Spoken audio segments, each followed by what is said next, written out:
Professora, vou já chamar você. Quero só escrever aqui seu nome, só um instante, professor. Eu não estou conseguindo, eu acho que eu vou ter que reiniciar. Só um instante.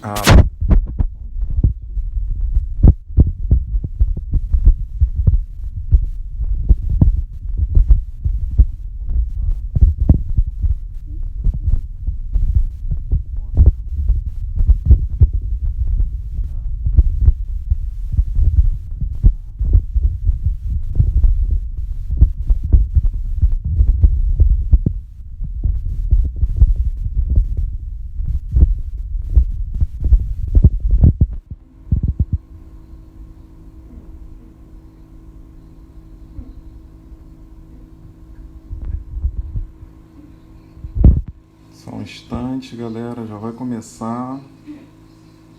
Estou só fixando aqui o comentário, que por vezes eu apanho aqui do celular.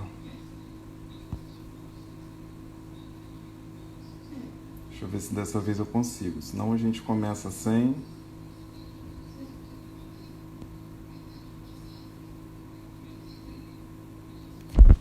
Só um instante, galera, porque quando vai entrando.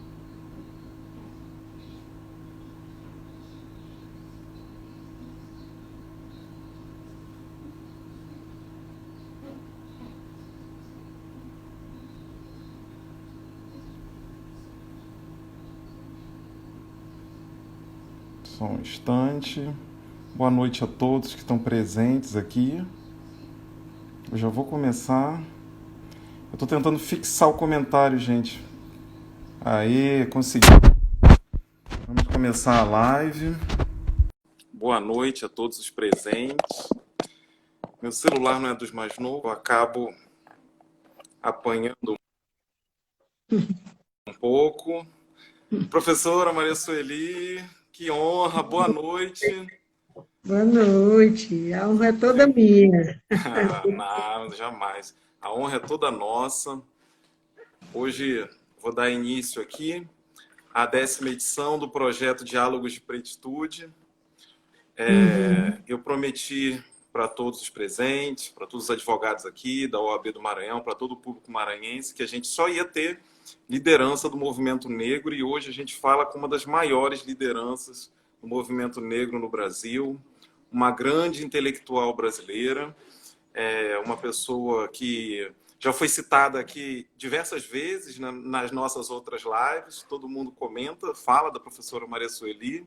Eu faço referência principalmente ao professor Luiz Antônio Simas, a quem eu tenho como o maior intelectual brasileiro vivo, que citou por diversas vezes a professora Maria Sueli aqui na nossa live, perguntou se ela não ia estar presente. Eu falei que só se ela não aceitasse, porque é uma questão de obrigação em qualquer lugar que se fala de quilombolas, de negros, de questões raciais, de direitos humanos.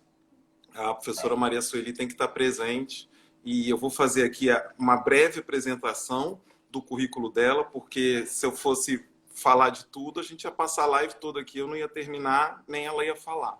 A professora Maria Sueli, ela é graduada em Ciências Sociais, graduada em Direito pela Federal do Piauí, advogada, mestre em Desenvolvimento e Meio Ambiente, doutora em Direito, Estado e Constituição. Ela tem experiência em Direito, Sociologia, Antropologia e principalmente em Direitos Humanos, na relação cultura e natureza, populações tradicionais, quilombolas e nas questões étnico-raciais. Tem muito mais coisa, gente, mas eu vou ter que poupar, porque senão o tempo da live é curto e a gente perde muito de aprender com o conhecimento dela. Professora Maria Sueli, hoje a edição é sua. A gente vai falar de Esperança Garcia. Saiu Esperança Sueli aqui, gente, mas está errado, tá? Depois eu vou escrever de novo aqui, vou até tirar. Esperança Tá. Garcia e Reparação da Escravidão. Muito obrigado pela sua presença. É uma honra para a OAB do Maranhão. Eu falo em nome do presidente, Dr. Tiago Dias, e falo também em nome do presidente da Escola Superior de Advocacia, o Dr. Antônio Gaspar. Passo a palavra à nossa nobre professora. Enquanto isso, eu vou tentar fixar aqui de novo o comentário com a fala dela. Fique à vontade, professora. Boa noite, agradecer pelo convite. Essa história do currículo grande é que, na medida que você envelhece, aí vai aparecendo mais história, né? Não é, Então, não. eu Muita tive. sabedoria, na verdade, professor. É o excesso de sabedoria. Então, agradecer o convite, Eric. É uma honra participar dessa conversa com vocês, né? E eu considero que é um bate-papo sobre a experiência na Comissão da Verdade aqui no Piauí, né? A gente esteve na última gestão, na penúltima, né? Gestão da OAB, eu presidi a comissão, né? E a gente, na nossa primeira reunião, a gente definiu, né, que a gente daria prioridade a um projeto chamado Esperança Garcia, né? Esse aqui é o produto do trabalho, né, o dossiê Esperança Garcia. Então, aí a gente convidou historiadores, né, o Maírton, a Raquel, a Débora, que ajudaram a gente nesse trabalho. E a gente dividiu a equipe em dois grupos, um grupo do direito e um grupo da história. E a nossa intenção, o objetivo maior era pedir para a OAB do Piauí reconhecer a Esperança Garcia como advogada, né? E aí a gente escreveu esse dossiê. Esse dossiê foi o documento que a gente apresentou à OAB para pedir o reconhecimento. Bom, qual é a importância desse reconhecimento? A primeira coisa é que a Esperança Garcia, no trabalho de mestrado, ela foi descoberta na pesquisa de mestrado do Luiz Motti, né? Ele veio fazer a pesquisa aqui no Piauí, e a curiosidade do Piauí era o quê? Era que o Piauí constava como escravidão branda, porque aqui tinha uma tese de que a escravidão aqui foi por meio das fazendas nacionais, e a historiografia oficial sempre apresentou que não foi bem uma escravidão no caso do Piauí. E o Luiz Motti veio fazer o trabalho dele de mestrado. E na investigação dos arquivos, ele encontra uma carta de Esperança Garcia. E essa carta, ela tem a estrutura de uma petição. Ela começa se apresentando, dizendo quem ela é, e depois ela apresenta a queixa dela, apresenta um fundamento religioso, né? O ordenamento jurídico brasileiro da época eram as ordenações filipinas, né? Então, era correto o que ela estava fazendo, ela buscar um fundamento religioso, né, para fazer o pedido dela, que era retornar para cuidar dos filhos dela, retornar para a família dela. E Luiz Motti deu bastante visibilidade, trouxe isso, inclusive ele traz a carta para para a dissertação dele, para o livro que saiu dessa dissertação. E aí a gente considerava que, para a gente tratar a questão da reparação da escravidão, que a gente considerava que era o tema mais importante, e é um tema, inclusive, somente levantado pela institucionalidade da OAB. É só a OAB que tematiza isso, né? A gente sabe que teve uma comissão da verdade para tratar a questão da ditadura, mas para tratar a escravidão negra nunca aconteceu pelo Estado brasileiro. Então, essa iniciativa da OAB é muito importante, porque é o único órgão que tematiza isso. E a gente considera que a parte importante para a reparação da escravidão é o fato de reparar a memória coletiva. Nós temos uma memória coletiva sem a presença da pessoa negra. É como se a pessoa negra tivesse sido só escravizada.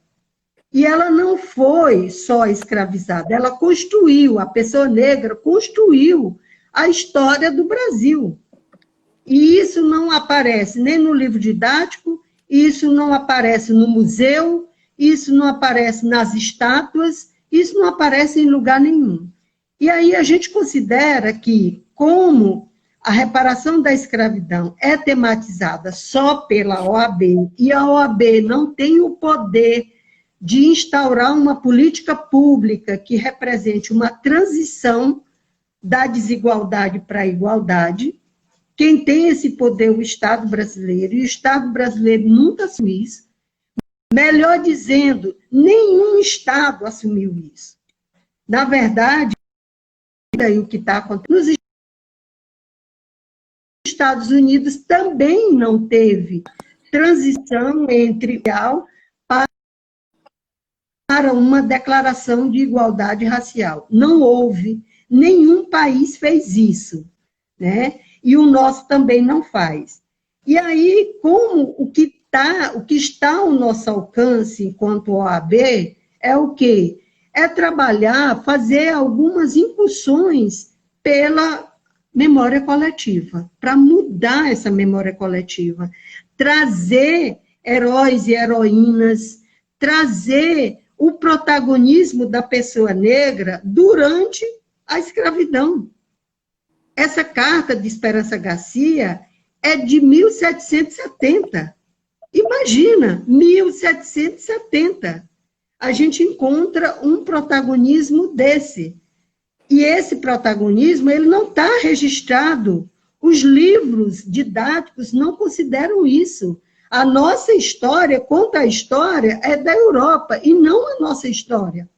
E quando traz a nossa história, vai trazer uma história que não considera nem o protagonismo negro, nem o protagonismo indígena.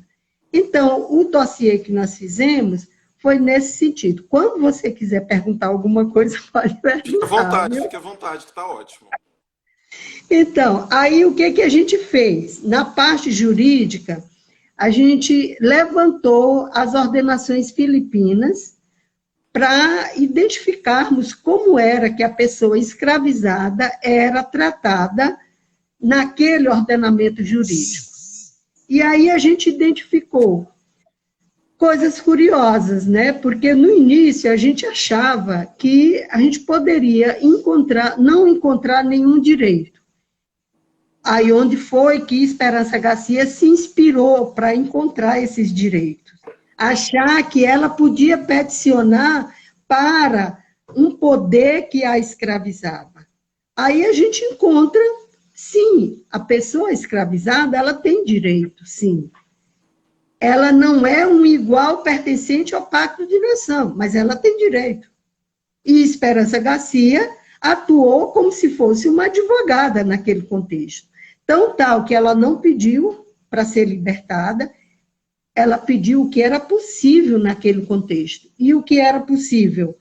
Era possível ela voltar para a família dela, ela não se separar dos filhos, crianças, e ela estar junto do marido dela, que era, inclusive, algo que era muito defendido pela religião católica, né? E por isso ela traz a religião católica. E aí, uma outra coisa curiosa que a gente descobriu é que, na verdade, o perfil jurídico da pessoa escravizada, ela foi construída com base, veja só, com base na outra escravidão que não era racializada. Que escravidão era essa? A escravidão que existia antes. Como era a escravidão que existia antes? Você declarava guerra para alguém e quem perdesse a guerra ia ser escravo de quem ganhasse a guerra. Então, você era tratado, olha só, como um estrangeiro. Então, não era que o escravizado não fosse alguém que tivesse sujeito a qualquer coisa, não fosse nem humano. Não. Ele era humano, mas ele não fazia parte daquela comunidade política. Então, quem vai inventar a desumanização da pessoa escravizada vai ser o projeto europeu com a invasão desse espaço aqui, que a gente chama de América, que a gente nunca nem teve coragem de mudar o nome do colonizador, né? Aqui, os indígenas chamavam de Pindorama, nos Andes chamavam de Abya Yala, né? E eles chegaram e deram o nome deles, é América. América em homenagem a eles próprios, e nós nunca nem mudamos. O Nego Bispo, um quilombola fantástico, um mestre, ele costuma dizer, a melhor estratégia de adestramento é mudar o nome. Quando você pega um cachorro, para o cachorro te obedecer, você faz o quê? Você muda o nome dele. Que aí ele passa a achar que você manda nele. E nós estamos nessa situação. Nós nunca mudamos nem o nome do nosso território. Eles chegaram e disseram, aqui é a América, em homenagem ao Américo, ao europeu, e nós nunca nem mudamos isso. Nós nunca mudamos isso. Né? E aí isso é muito curioso, porque eles invadem aqui, aí eles pegam um instrumento que já existia e que, inclusive, tem uma obra de Grotius que ele fala numa ética da guerra. Tinha uma ética da guerra. Inclusive, ele fala de uma guerra justa. Sim. Aí, assim, o que a Europa faz? A Europa rompe com a ética da guerra. E veio para cá e passou a agir de outro modo. Porque o livro de história fica parecendo, não, porque eles chegaram de arma, eles tinham arma, eles eram civilizados, e aqui o humano era igual uma árvore. Coisa nenhuma. Eles chegaram aqui, foi com bandeirinha branca. Eles usaram um outro instrumento que ainda hoje a gente usa. É algo que Quijano chama de pedagogia da sedução. E eu acrescento assédio. É uma pedagogia da sedução e do assédio que foi feito via catequese. Eles chegaram aqui, e isso Hegel diz também em Fenomenologia do Espírito, eles chegaram aqui com a ideia de que aqui era gente que não entendia nada, com um preconceito religioso terrível. Qual era o preconceito religioso? Porque eles tinham uma religião com o sagrado deles, que era humano, já que nós somos a imagem e semelhança desse Deus. E o sagrado daqui, da África e da Ásia, era isso que hoje se chama de natureza. Podia ser a terra, podia ser um rio, podia ser uma árvore, podia ser uma outra vida, e não necessariamente humano, não tinha nem sagrado humano. E aí, com isso, eles elaboram a tese horrorosa de que esse povo daqui, da África e da Ásia, eles não sabiam que eles eram superiores às outras vidas. E a superioridade, naquele momento, era apenas religiosa. Então, eles passam a cultuar isso até o iluminismo, dizendo que a superioridade é porque eles eram filhos de Deus. E esse Deus, os humanos eram imagem e semelhança deles.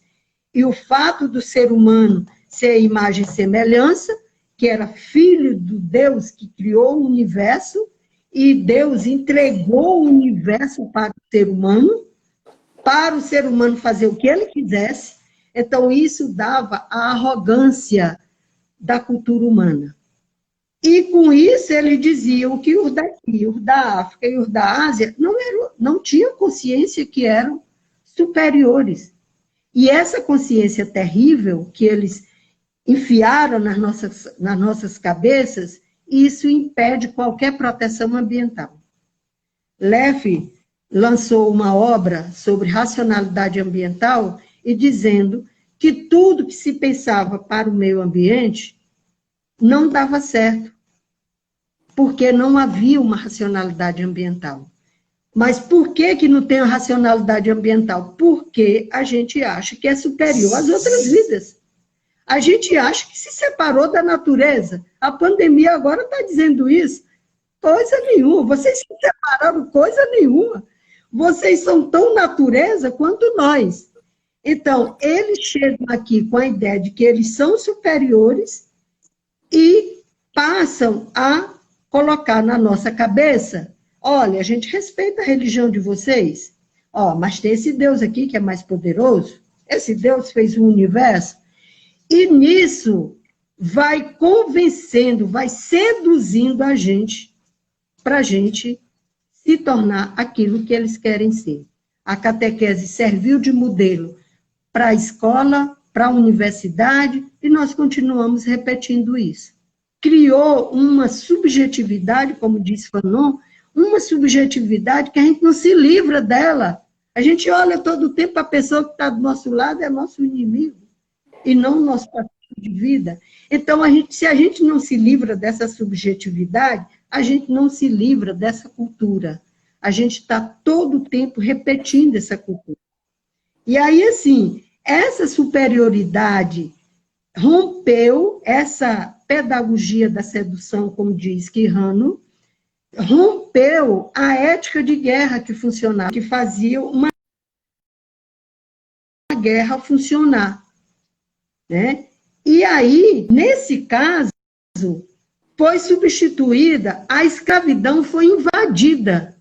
A ideia de escravidão foi invadida, porque o escravo era o estrangeiro. Ela foi invadida com uma ideia de superioridade racial, né? Então, aquele que era escravo era aquele que não era humano, aquele que não descobriu a superioridade humana. E o pior que isso ainda hoje está arraigado na memória coletiva. Então, assim, fazer isso com Esperança Garcia, reconhecer Esperança Garcia advogada, é uma forma de valorizar esse protagonismo negro, de modo que esse protagonismo negro ganhe mais visibilidade, e ganhou bastante visibilidade, né, para que as pessoas negras vejam nesse protagonismo o orgulho de ser negro, o orgulho da sua história. Teve escravidão? Teve, mas teve resistência, teve luta contra a escravidão, né? E a história da Esperança Garcia representa essa luta. Que coisa linda, né, professora? É uma história belíssima, né? A gente conseguir imaginar que aquela época... Vamos só interromper aqui, nosso presidente da Comissão Nacional, doutor Humberto, presente. Obrigado pela audiência, doutor Humberto. Qualifica aqui a nossa audiência, a sua presença. Ele está falando do carinho e respeito que ele tem por você. Parabeniza o seu trabalho. Realmente, a professora Maria Sueli. Tem também, professora, quem passou aqui presente, foi a vice-presidente da Comissão da Igualdade Racial. A gente fundou aqui, eu fundei junto com a professora e também advogada Joiciara. Ela é muito sua fã, ela é de Picos do Piauí, ela está agora aqui no Maranhão. Joiciara Bernardes, advogada, ela é vice-presidente aqui da Comissão de Igualdade Racial da Abracrim do Maranhão. Ela também é da nossa comissão na OAB, está aqui falando que é sua fã, ela sempre fala bastante de você. Professora, a gente conseguiu imaginar que uma escrava que se tornou advogada tão recentemente, depois de tanto tempo, é muito importante ao nosso povo, né? Só quem trabalha, quem sente isso, entende. E o quanto é importante a gente reverberar essas histórias, porque nós temos uma lei que diferencia negros e brancos, e a gente talvez não consiga colocá-la em prática, que a gente fala da lei 10.639, que virou a 11.645, né? Que exige com que esses heróis estejam presentes nos livros das nossas crianças e que os professores sejam formados nas universidades a ensinar como essa, como a de Luiz Gama, como a de Esperança Garcia e tantos outros heróis que a gente tem a reverberar perante a nossa sociedade. pensando em Esperança Garcia nessa luta, e você comentou sobre essas coisas que a gente tem, esses resquícios da escravidão que a gente vive até hoje, e a gente pensa, a gente não tem como fugir. Hoje o Papa é Esperança Garcia, a gente vai falar ainda de reparação, que é o que a professora Maria Sueli trabalha incessantemente perante o Conselho Federal, na Comissão Nacional. A gente não tem como fugir dessa tensão racial, eu não tenho como não pedir a opinião e explicações. Esses líderes dos movimentos negros do Brasil que a gente faz aqui presente no Diálogo de Pretitude, é justamente para, às vezes, a gente provocá-los, eles, a trazer ao nosso meio reflexões acerca de tudo que vem acontecendo no mundo e na nossa realidade. A gente tem agora um caso muito famoso, que é a morte do George Floyd em Minnesota, precisamente na cidade de Minneapolis, nos Estados Unidos, que criou, né, professora, uma tensão racial em todo o mundo, em todos os países, em todos os continentes. A gente tem isso na Europa, na Ásia, as Américas, está acontecendo também essas manifestações. E eu gostaria de ouvir palavras da professora Maria Sueli, esse direito à vida, né, que é o principal artigo até da nossa Constituição, o artigo 5º, né, junto com também o artigo 1º, que trata da dignidade da pessoa humana. Como que a gente consegue ver a vida do homem preto e da mulher preta, dos quilombolas, que, pegando aí a chave do artigo 5º, não tem direito à liberdade, não tem direito à igualdade, não tem direito à segurança, não tem direito à propriedade. A gente passa, e daqui a pouco eu vou falar, eu também quero a sua opinião, uma grave crise aqui no Maranhão, porque o governo federal já alimentava esse discurso de ódio quando o presidente era candidato, quando ele se refere a quilombolas como arroba, e esse discurso de ódio foi tornado em prática, haja vista essa tentativa de remoção de quase 28 mil quilombolas aqui no Maranhão, em plena pandemia, Perdão, travou aqui. Eu estava falando dessa tentativa de remoção forçada de quase 28 mil quilombolas aqui no Maranhão, de maneira inconstitucional, ilegal, tanto no direito brasileiro quanto no direito internacional, haja visto os tratados do qual o Brasil é signatário. Então, já me alonguei um pouco, eu vou repassar a palavra intelectual brasileira. Professora Maria Sueli, fale para a gente um pouco desse cenário do povo preto, mundialmente falando, e aqui nos 26 estados brasileiros, no Distrito Federal também. Como que você enxerga, como é que você enxerga isso com a nossa legislação, que fala uma coisa, mas na prática a gente sabe que não é o que acontece. Parece que tem um código, um ordenamento jurídico para brancos e existe um ordenamento jurídico para negros, onde tudo pode acontecer valendo. Passo a palavra à professora Maria Sueli, por favor. Então, Eric, assim, essa invenção do Estado-nação, né, você deve conhecer que os próprios indígenas chamam a etnia de nação, né? Essa nação, ela era uma outra coisa, porque ela tinha o mesmo pertencimento étnico, tão tal que os indígenas se chamam parentes, tinha um pertencimento étnico, quase sempre tinha a mesma língua, tinha a mesma religião, então tinha vários laços que uniam aquelas pessoas. Então, o projeto de cultura ocidental vai para a formação de um Estado-nação,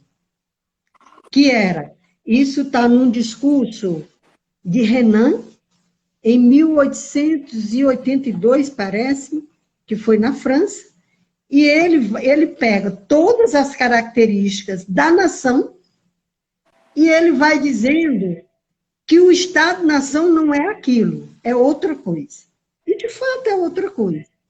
Se a gente pega a ciência política, a gente vai encontrar a base para falar em Estado vai ser Maquiavel. E de Maquiavel, a gente dá um salto para a formação dessa comunidade política, né, de co-associados, como diz Habermas, né, que é uma abstração.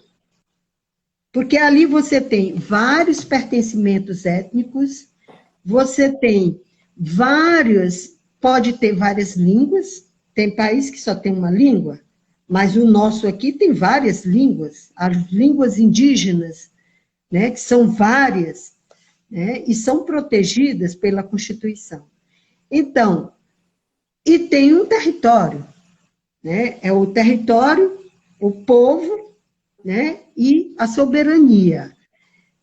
Tá, esses três elementos, eles têm muito pouco a ver com a ideia de nação, que era o pertencimento étnico. Então, aqui é preciso fazer muita coisa para que as pessoas se sintam pertencendo à mesma associação política.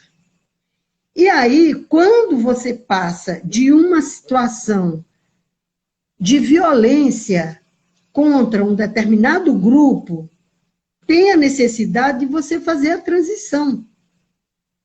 Exatamente para que aquelas pessoas que sofreram a violência, para que elas possam dizer qual é o problema, qual é a dor que elas sentem, para que possam ser indenizadas. Então, a ideia de justiça de transição, ela só aparece na comunidade política no pós-Segunda Guerra Mundial, que era para reparar o Holocausto aos judeus. E isso é importante. Agora, antes dessa violência ao povo judeu, aconteceu a escravidão. E não dá para dizer que a escravidão afetou só a América e a África. Não. A escravidão é da cultura ocidental inteira. A gente, racismo tem na Alemanha, tem na França, tem em Portugal, tem nos Estados Unidos, tem no Canadá, tem em todos os lugares. E aí a gente diz assim, mas e a banda oriental? A gente sabe que a banda oriental não entrou como nós entramos na cultura ocidental, mas também entrou. Também entrou. A China aprendeu tanto o modelo capitalista que, inclusive, tem mais sucesso do que quem todo tempo foi capitalista, né? Então, há um processo de ocidentalização, diga. Eu só concordei, falei, é verdade. Tá bom. Então, aí, assim, esse processo de ocidentalização e a raiz da cultura ocidental é a escravidão negra e o genocídio do povo indígena. Então, como é que você vai sair de uma desigualdade declarada e passa para uma igualdade declarada sem fazer nenhuma transição? Que coisa absurda! Então, aí nós temos... E o que é que nós tivemos no pós-abolição? Nós tivemos a política eugenista. Nós tivemos as políticas de Estado eugenista, declarando que havia uma inferiorização biológica, com base nas teorias de Mendel, e uma inferiorização do meio, que era para dizer que nós, latinos, sempre seríamos inferiores, porque o meio nos torna inferior. Então, e isso foi pós-abolição, foi logo após a abolição. o Monteiro Lobato foi um grande difusor dessas ideias. Monteiro Lobato criou a figura do Jeca Tatu, que era para dizer que aquilo era o perfil do brasileiro, e trata... Professora. Exatamente. E trata a tia Anastácia com uma descrição terrível, que eu faço questão de nem repetir, né? Que é essa que está, inclusive, estava no STF para ser julgada. Né? Então, aí, o que acontece? Nunca teve reparação da escravidão em lugar nenhum desse planeta. Não teve em lugar nenhum. Em alguns lugares é pior, em alguns melhora um pouquinho, mas não tem em lugar nenhum. Continua-se a superioridade branca como se fosse aquilo que você nasce dessa forma, então, geneticamente você é superior. Aí se diz assim, tá, mas isso alimentou a Segunda Guerra Mundial, e depois da Segunda Guerra Mundial teve a Declaração Universal dos Direitos Humanos. Ótimo. 71 anos de Declaração Universal dos Direitos Humanos. Eu acho fantástico isso. Agora, vamos ver o que é que mudou na ciência. O que é que mudou na história. As pessoas continuam estudando Mendel, continuam estudando Lamarck, continuam estudando Monteiro Lobato, e muita gente defendendo que tem que... não, é um grande nome da nossa literatura. Então, como é que você pensa da criança, desde que ela nasce, que ser negro é ser inferior? Como é que não vai ter uma memória coletiva dessa forma? Tem uma memória coletiva. A memória coletiva que faz a pessoa mudar de calçada quando vê uma pessoa negra na rua. A memória coletiva que faz você pensar que o assaltante branco nem é assaltante. Agora, se for um negro, nem que ele seja o mais escolarizado, nem que ele tenha a maior grana do mundo, ele deixa de sofrer racismo. Então, assim, o que eu acho que reparação da escravidão se faz com justiça de transição. E nós temos 2 modelos de justiça de transição. Quando eu digo modelo no sentido que aconteceu na prática. Mas esses modelos, eles estão no direito brasileiro, inclusive. Qual é o modelo?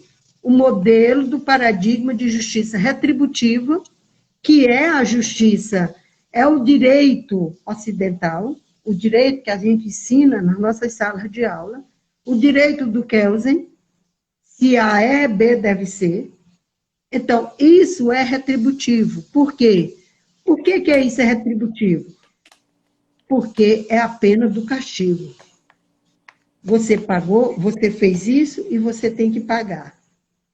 Isso não repara nada, isso não pacifica nada.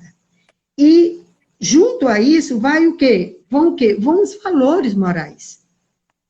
Os valores morais de quem está julgando. Eu orientei um trabalho no ano passado, que a menina pegou uma mulher negra com 4 gramas de maconha, 8 meses presas. Um homem branco, classe média, advogado, foi encontrado com 50 papelotes de cocaína e não passou 24 horas preso. Exatamente. E era o mesmo juiz, a mesma pessoa julgando. Né? Então, assim, como é que... Aí você diz, não, mas direito é diferente de moral. É diferente mesmo. Tem, inclusive, funcionalidades diferentes. Agora, na hora de você interpretar a lei, você interpreta com base em quê? Nos valores que você alimenta como corretos. E, lamentavelmente, os valores que são atribuídos desde muito cedo são valores terríveis para o povo negro e o povo indígena. Então, a justiça retributiva, que é essa que a gente vive, que é o punitivismo, né, que leva o povo negro para a cadeia, que tem cadeia, que a maior... chega a ter mais de 80% de povo negro, dentro das cadeias, Aqui no ainda Maranhão. tem a visão, pois é, ainda tem a visão de que se você foi para a cadeia, você merece morrer. Aqui tem um presídio que 6 pessoas já morreram nesse presídio. E todas as vezes que eu faço uma postagem, aparecem pessoas comentando lá. Por que você não olha o que ele fez? A pessoa nem sabe o que é que a pessoa fez. E muitos deles nem julgados foram. Cadê a presunção de inocência? Então, assim, esse modelo retributivo foi feito no final da Segunda Guerra Mundial. Foi o julgamento que aconteceu no final da Segunda Guerra Mundial e que as pessoas foram condenadas e que as pessoas pagaram suas penas. O outro modelo é um modelo que aparece hoje no Brasil de 2 modos. Como justiça restaurativa, que é um modismo muito grande, ou como constelação familiar. Esse modelo, a raiz dele é africana. Porque no modelo de justiça africano, você não tem só um momento de aplicar a pena. É muito mais amplo o julgamento. E não só envolve as 2 partes. A comunidade toda participa, porque aquilo afeta a comunidade. Então, você tem 4 momentos. O momento de dizer, construir uma única narrativa para aquele fato. Porque no nosso direito, chega um com a narrativa, chega o outro com a outra narrativa. Termina o julgamento e não tem nenhuma unidade ali. Aquilo vai pacificar o quê? Então, leva-se muito tempo para a narrativa. Para que a pessoa que vai ser condenada, no final, diga assim, eu vou me lascar, mas isso está correto. É por aí mesmo. O segundo momento é o nosso direito, que é a subsunção. Se A é, B deve ser. O terceiro momento, como é que aquela comunidade vai viver com aquele conflito e com aquela pena. E o final são as partes se comprometendo que vão se esforçar para construir uma cultura pacífica. Então, esse modelo, ele foi experimentado por Nelson Mandela na África do Sul. Perfeito. Foi criada uma comissão da verdade lá. E isso, aí se você me perguntar, mas e a África do Sul? Está tudo uma maravilha lá? Não, não está, porque a cultura ocidental é horrorosa. Ela chega e destrói tudo, né? Não está, mas foi uma experiência muito bacana. E essa experiência, diante da grande crise do direito, que até os grandes defensores do positivismo sabem que tem uma grande crise no direito, o direito só sabe punir e só sabe mandar as pessoas inferiorizadas para a prisão. Exatamente. Essa crise, para enfrentar essa crise, há todo um alardeamento que no penal você vai resolver com justiça restaurativa. Vários estados brasileiros, outro dia eu vi que tem 17 estados brasileiros que já tem justiça restaurativa. Pode até ser que tenha aí já no Maranhão, né? Dizem que aqui no Piauí já tem alguma coisa. Aí, justiça restaurativa. E no conflito familiar, constelação familiar. E muita gente ganhando muito dinheiro com isso. Agora, não tematizam. Tem aí, né? Então, não tematizam que isso vem de uma outra origem. Isso vem de uma outra filosofia. É uma filosofia não informada pelo individualismo. É aquilo do eu sou porque nós somos, da solidariedade real e não a solidariedade funcional, de a gente atribuir a nossa vida a todas as vidas que estão no nosso entorno. A gente não está vivo só por nós, a gente está vivo por todo um conjunto, né? Por toda a comunidade que permite que a gente esteja vivo. Então, assim, esse modelo, eu acho incrível o Ocidente estar se apropriando dele, né? Inclusive, tem Latouche, que é um autor francês, ele escreveu um livro, O que é que a África tem para ensinar para a crise do Ocidente. Né? Lamentavelmente não está traduzida ainda para o português, mas tem um artigo dele em português que você encontra facilmente aí na internet. E ele vai tratar disso. A África tem duas coisas para ensinar para o Brasil, para o Ocidente, para a crise do Ocidente: direito e economia.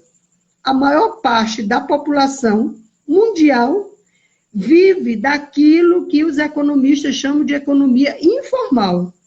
E não é estudado em lugar nenhum. Se a maior parte da humanidade vive disso, é preciso entender que economia é essa. Porque você está todo tempo estudando só mercado, mercado, mercado. Sim, é a economia que mantém as vidas. E a outra coisa é ensinar o direito. O Ocidente não sabe direito. O direito do Ocidente não pacifica, não cria uma solidariedade, não cria um sentimento de paz, não faz as pessoas se sentirem pertencendo ao mesmo lugar, não faz as pessoas se verem como iguais pertencentes. Então, essa estratégia, eu acho que é a estratégia muito importante. E é importante que o Ocidente esteja fazendo isso, mas, ao mesmo tempo, não é importante, porque o Ocidente está destruindo a experiência. Daqui a pouco, justiça restaurativa vai se tornar o juizado especial. Você manda para lá o menor potencial ofensivo e vai para lá. E ainda é assim, bota uma parte na frente da outra, uma pede perdão para a outra, e a outra perdoa. E a comunidade, né? Então, assim, está destruindo a experiência, ao invés de olhar para a experiência e aprender com essa experiência para enfrentar a crise do Ocidente. Né? Então, assim, o que eu penso é que os estados, isso todos os estados, precisam adotar justiça de transição para fazer a reparação da escravidão. Todos os países são afetados por isso. Aqueles que enriqueceram, é preciso que os que ficaram pobres, cobre deles. Aí é justiça retributiva. Mas é preciso também que internamente as pessoas tenham a oportunidade de se verem como pertencentes ao mesmo pacto de nação. E para isso é preciso pedido de desculpa. É preciso que as pessoas que enriqueceram com a escravidão e estão todo o tempo no poder peçam desculpa. É preciso ter um lugar para as pessoas falarem de suas dores, falarem o quanto é difícil viver sob o racismo todos os dias. Então, isso é justiça de transição. Aí isso é preciso ser declarado pelo Estado. Enquanto o Estado não declara, nós na OAB vamos fazendo isso, na Comissão da Verdade. Perfeito. Que belas palavras, professora. Oi, gente do Piauí, governo do Estado, prefeituras das cidades do Piauí, vamos providenciar a estátua da professora Maria Sueli aí, gente. Isso é um manancial de conhecimento. É uma honra estar participando desse espaço aqui. Eu quero a estátua da Esperança Garcia. As duas merecem, as duas merecem. A gente precisa muito saber desse protagonismo negro que a gente não sabe. A gente trouxe Esperança Garcia, mas tem tantas outras.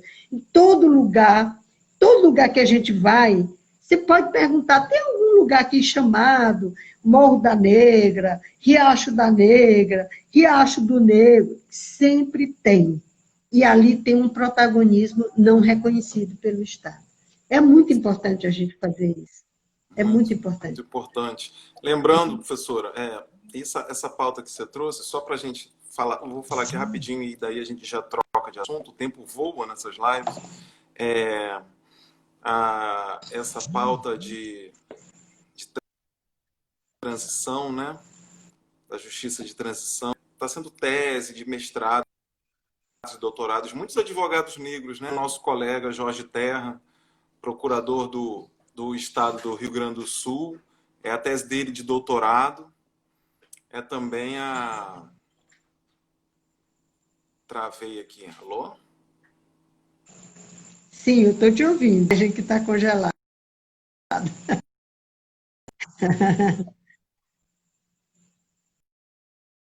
Aí agora eu não estou mais Certo, voltei. ouvindo. Tá me ouvindo, professora? Agora eu estou. Pois é, estava falando aqui do nosso colega Jorge Terra, que já foi da Comissão Nacional da Verdade e da Escravidão, e é o presidente da Comissão da Verdade e da Escravidão Negra do Rio Grande do Sul. Fazendo aqui uma referência a ele, assim como você, diversos outros juristas brasileiros, negros, defensores dos direitos humanos, tocam essa pauta como a principal para que a gente possa caminhar em qualquer sentido em relação ao combate ao racismo, à reparação da escravidão, e é uma pauta extremamente urgente, que urge no peito da nossa sociedade. Professor, aproveitando essas ganchos, deixa eu só dar uma lida aqui, que as pessoas rendem muitas homenagens à professora Maria Sueli, né? A gente tem a presença aqui do presidente da Comissão da Verdade da Escravidão Negra, doutor Eduardo, do Amapá. A gente tem a Andréa Marrei, falou minha aqui, amiga. ó, todo amor do mundo para a senhora. Sua existência de luta inspira muitas pessoas nesse mundo. Nesse planeta todo, deve ter até em outras galáxias também, professor. A Andréia foi quem deu a ideia do projeto Esperança Garcia. Ela era vice-presidenta da comissão. Nós fizemos isso a muitas mãos, mas principalmente eu e ela. E ela tem uma especialização fantástica em direitos humanos, Esperança Garcia, né? E ela criou o Instituto Esperança Garcia. Eu acompanho, eu sigo eles no... É. É legal, muito legal. Fico impressionado como é que o Piauí está bem mais avançado que o Maranhão nessas temáticas. A gente espera acompanhar e aprender muito com vocês. Tem aqui o Vieira Nebeira, está falando, tem piauiense falando do Pará, pessoal do Piauí. Firme É o e Lucas forte. Vieira. Do Piauí está sendo professor no Pará. Certeza. Sim. Agora, professor, eu vou entrar. Você tem muita experiência nisso, tem não só a experiência, mas toda a sapiência que vem da academia em relação a isso. Não tenho como conversar com a professora Maria Sueli e não falar dos quilombos aqui do Maranhão. Vivemos, nunca imaginamos que a gente ia chegar nesse momento. 2020, quilombolas que têm certificados, documentos desde a época da escravidão, ou seja, que nunca tiveram esses direitos sequer questionados, mesmo durante o período da escravidão.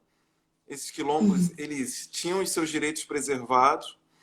E agora, aqui no Maranhão, professora, a gente tem uma resolução número 11, né, do dia 26 de março, assinada pelo general Heleno, do governo federal, prevendo no território quilombola de Alcântara, que você sabe, talvez seja o símbolo número 1 de resistência de território quilombola. Lá eram mais de 400 quilombos diferentes. Começaram a ser dizimados na década de 70, no final da década de 70, mais precisamente em 1979, quando o exército americano enxerga aquele território como de grande valia para as empreitadas aeroespaciais, lançamentos de foguetes e satélites, e desde 1980 a gente vem já sofrendo com atos, com desapropriações, com diversos atos ilegais, para a construção da CLA. Para quem não conhece, é o Centro de Lançamento de Alcântara. É o centro de lançamento de Alcântara, é o centro de lançamento do Brasil em relação a esse tipo de trabalho, e que começou com 50 mil hectares, todos feitos irregularmente, inconstitucionalmente e também ilegalmente perante o direito internacional. que agora já está em 90 mil hectares, para uma área que o Exército Brasileiro usa somente 8 mil hectares.